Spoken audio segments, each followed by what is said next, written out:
똥평 보시기 전에 구독과 좋아요도 꾹꾹 눌러주십시오. 큰 힘이 됩니다.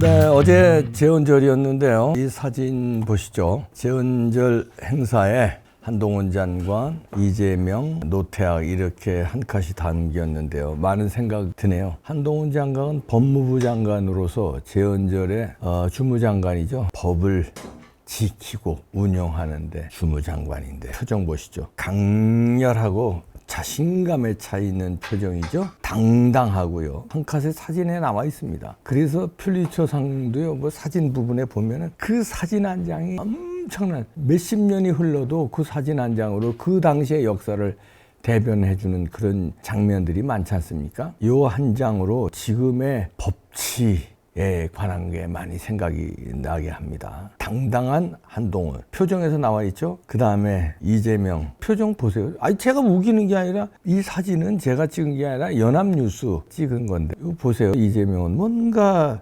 궁색하고 뭔가 몰리고 있고 모면하기 위해서 아주 쥐구녕에 든 그 곤란한 표정, 자신감 없는 표정, 이거 어떻게든지 이걸 남겨야 되나 요 궁리만 하고 있는 표정, 여러 가지가 읽히지 않습니까? 한동훈 장관하고 대비되죠. 이 사진이라는 건요, 요쪽 사진 따로 요쪽 사진 따로 해서 이렇게 합성해 놓으면은 제가 이렇게 우긴다고 할 수 있어요. 근데 이건 한 컷이에요. 이 장면이 무슨 발언을 연단해서 어떤 장면이 일어났는지 저희는 모릅니다. 근데 딱 찍었을 때 세 사람이 딱 같은 그 찰나에 이런 표정이 연출됐다는 거가 중요한 겁니다. 이재명 그런 표정이고요. 노태학 또 이재명의 버금가죠. 그 뭔가 뜸부기. 노태학은 뜸북 뭐라고 그럴까요? 그 뜸부기 표현 아시죠? 너물너물 눈 딱 감고 우기고 눈 딱 감고 지가 잘했다고 그러고 나는 대법관이야, 나는 선관위원장이야, 너들이 감히 나를 어떻게 해. 나는 지저대지 않아도 그냥 가만히. 그리고 기자들이 막 사진 찍으려면 고개 숙이고 이렇게 가고 또 회의장에 들어가서 눈 딱 감고. 여기서도 보세요. 이야, 이 뜸부기 표정, 너물너물 표정.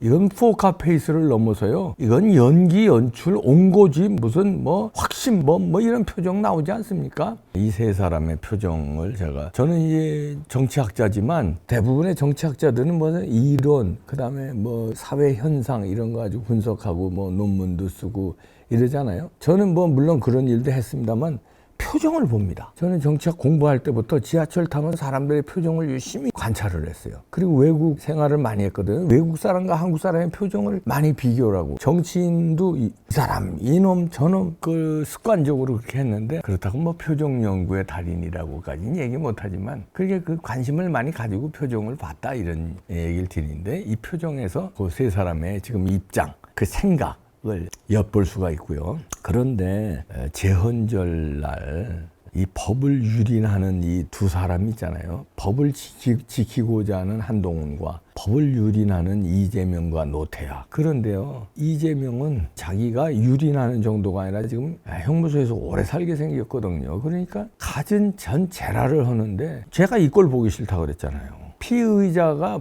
한두 개가 아니잖아요. 지금 재판 열리고 있습니다. 재판도 바빠요. 일주일에 2번 열리니까 이재명 측 변호사들이 일주일에 2번 버겁다고 지랄할 정도니까 재판이 지금 열리고 있습니다, 여러분들. 보도가 잘 안 돼서 그래요. 그런데 이러면서도 수혜연장 찾아서 무슨 대피소가 어쩌다, 그 다음에 윤석열 정부가 잘못했다, 수혜연장 찾아서 이러고 있어요. 피의자가, 범죄인이. 이 꼴이 되는 꼴입니까? 그러니까 이렇게 발악을 하는데도 제헌절날 이 표정이 나오는 거예요. 발악을 하지만 자기 발악이 통하겠습니까? 자기가 지은 죄를 누구보다도 잘 아는데. 그런데 이제 슬슬 나옵니다. 재판에서요. 지금 여러 가지 재판이 열리고 있는데, 대북 송금 관련해서 재판이 이것도 열리고 있거든요. 여기 정점은 이재명 아닙니까? 그래서 이화영이가 이재명 지사였을 적에 제목이 달렸네요. 매일경제신문에. 제2의 유동규 되나 민주당 비상 걸렸다. 체념했답니다. 대북 송금 혐의 체념한 이화영. 처음에는 오리발 계속 내밀었어요. 지금까지. 그런데 재판이 진행되고 여러 가지 증언들이 나타나고, 그 다음에 검찰 기록들이 쭉쭉 나오고 이러는데, 더 이상 거짓말 하다가는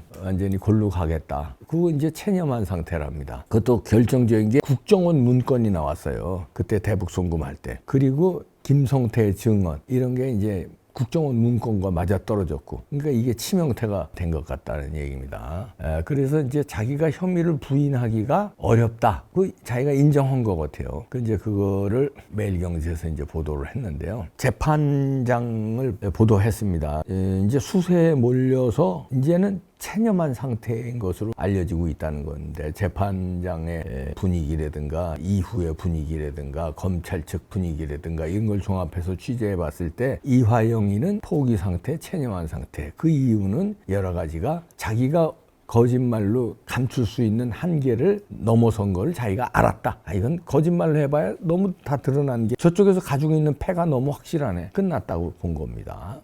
그럼 이제 제2의 유동규처럼 막 분다는 얘기인데요. 그때 경기도 8년 19년 대북 스마트팜 사업인지 뭔지 이재명이 방북 비용 800만 달러 대납한 거지. 쌍방울이 대납한 거예요. 여기에 이화영이가 관여했는데 이거 혐의에 대해서 이제는 부인하기 힘들다는 쪽으로 선회하고 있답니다. 근데 국정원에서 확보한 이제 대북 성공 관련 문건이 있어요. 국정원은 사실 이런 거 하라고 있는 부처 아닙니까? 여기서 이제 그 문건을 이제 재판장에서 나왔고, 그 다음에 이제 해당 문건을 작성한 국정원 직원, 이제 지난달에 증인신문 했습니다.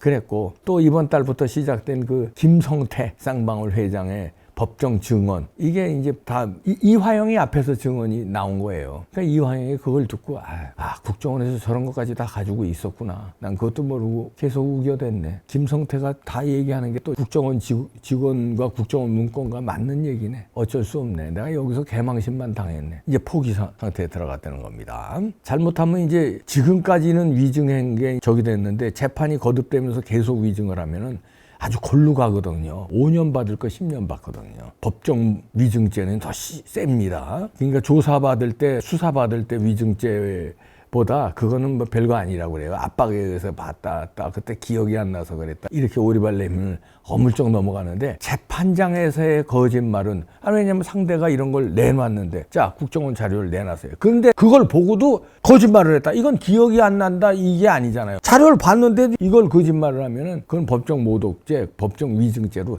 골로 가거든요. 그러니까 포기 상태다. 이런 얘기입니다. 그런데 이제는 남은 게 윗선. 윗선은 어디예요? 이건 부지사였는데 지사잖아요. 겨냥할 수밖에 없다. 이래서 이제 이재명이가 코너에 몰렸다는 겁니다. 그러니까 이게 이제 어저께 왜 나온 뉴스예요. 뉴스가 이 정도 나왔고 마침부터 재판이 열렸을 거 아닙니까?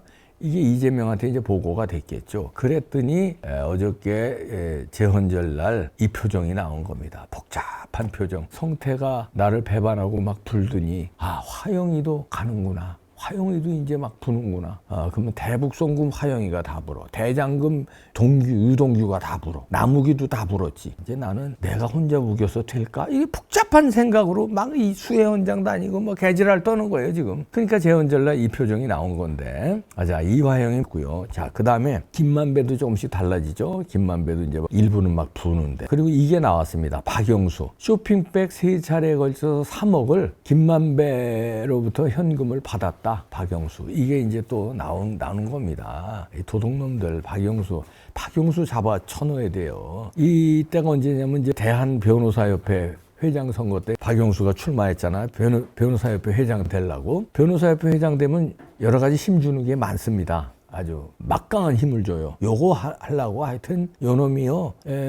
그때 3억을 받았는데 이거 김만배가 불었어요. 3차례에 걸쳐서 2014년 10월에서 12월 3억 원 현금 다발을 쇼핑백에 담아서 양재식 전 특검보를 통해 박영수 건넨 것으로 파악했습니다. 서울중앙지검에서 파악했고, 검찰은 요 돈이 전달된 장소까지 다 확인했는데 서초동의 박영수 변호사 사무실, 그 다음에 선거 캠프로 사용된 서초동 사무실 양쪽을 특정했습니다. 양쪽에서 다 받았다. 그리고 그 대가 그거는 이제 선거자금 3억 원이고요. 그 다음에 이제 대장동 컨소시엄 구성에 우리은행 이사회 의장 자격으로 도움을 준 거, 그거 있죠. 대출 왕창 해주겠다는 그 의향서. 이게 대장동을 움직이는 결정적인 처음에 시드머니가 된 거거든요. 그거 때문에 움직인 거예요. 그런 게 없으면 이런 큰 프로젝트가 진행이 안 돼요. 그러니까 허가는 이재명이 내주고 그다음에 돈줄은 박영수가 해주고 그렇게 해서 그리고 이재명이 허가 내도록 움직인 건 누구예요? 박영수의 끈앞을 들인 김만배라든가 권순일이 이게 다 움직인 거 아닙니까? 그렇게 해서 이렇게 그러니까 그 대장동 사업의 투톱은 이재명과 박영수예요. 그 밑에 부하들이 있는 거죠. 뭐 유동규라든가 정진상이라든가 이재명의 부하가 있고 박영수의 부하는 뭐든가 그 끈끈이들은 권순일이가 이렇게 통해서 재판 거래해가지고서 이재명 풀어주고 그다음에 이렇게 압박해서 허가 내주도록 하고 그 남욱 변호사 뭐 쭉쭉쭉쭉 이렇게 해가지고 그러니까 이 투톱인데 이제 하나씩 다 드러나왔습니다. 선거자금 3억 원 이거 그리고 김만배도 이제 털어놓은 게 이제 어쩔 수 없었다고 생각해서 이제 털어놓은 거고요. 남욱도 털어놨잖아요. 요거에 관련해서 박영수에게 끝까지 도와드리지 못해서 죄송하다. 이런 대화 내용도 검찰이 확인했습니다. 끝까지 도와드리지 못해 죄송하다는 말은 뭐냐면 3억을 주고 다 이렇게 했는데 떨어졌잖아요. 박영수가. 그러니까 이제 그런 얘기하고 그다음에 이런 얘기 결정적인 얘기한 걸 확보했습니다. 약속드렸던 대장동 집과 상가 부분은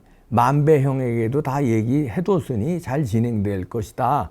너무 낙심하지 마시고 대장동 사업을 할 수 있도록 잘 도와주시면 되지 않겠냐고 위로를 했다는 겁니다. 이 변협회장 떨어진 거에 대해서. 그러니까 변협회장은 떨어졌지만 대장동으로 돈 왕창 벌 수 있잖아요. 100억 이런 거 약속해 주신 거 약속했던 대로 이거 뭐야. 200억 약속 다 된 거다. 그러니까 돈 200억 먹었으면 되지 않냐 이런 얘기예요. 그렇게 위로해 준 거예요. 그러니까 박영수가 괜찮다 이렇게 답을 했다고 합니다. 이것도 검찰에서 확보했어요. 박영수 끝났어요 이제. 그러면서 또 검찰은 이 박영수가 변호사협회 선거자금 받은 거 있잖아. 요거 혹시 문제가 될 수 있다. 이렇게 그런 뉘앙스 그런 취지로 메모를 썼대요. 그것도 압수수색 통해서 확보했습니다.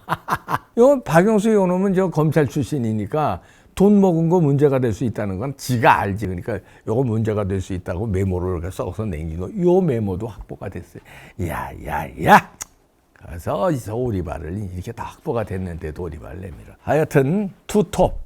이재명과 박영수 이제 골로 갑니다. 이런 상황인데 민주당은 이런 상황인데도 계속 우기잖아요. 저는 김은경이 처음엔 좀 착각했어요. 얼마 전에 민주당 원로들 만나가지고 원로들이 코치했다는 거 아니에요?